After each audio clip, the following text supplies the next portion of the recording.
Les Voix du Havre. Une chronique en partenariat avec les bibliothèques du réseau Lire au Havre.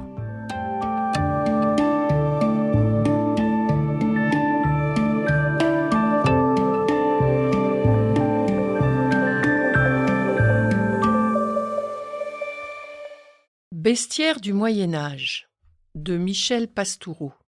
Extrait. La grenouille et le crapaud.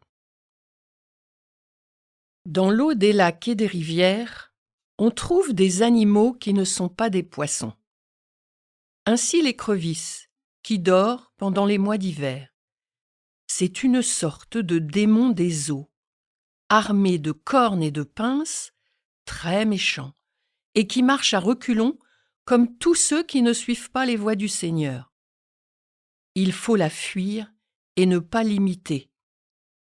Ainsi également la grenouille, ver d'eau sale et venimeux, taché sous le ventre, horrible à voir et haï de tout le monde. Elle est amie de la vipère, autre animal plein de poison, mais plus peureuse qu'elle, à la moindre alerte, elle se réfugie dans l'eau ou dans la vase. La lâcheté de la grenouille est proverbiale, plus que celle du lièvre, lequel se réjouit qu'il existe un animal encore plus peureux que lui.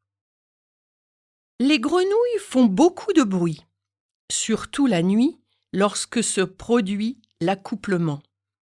Mais si on jette une grenouille dans la gueule d'un chien, il devient muet.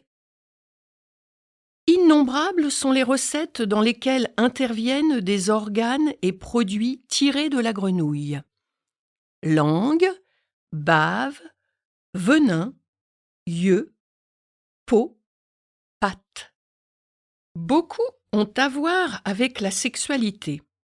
Cet animal, en effet, symbolise la luxure et est souvent un attribut de ce vice dans la sculpture romane.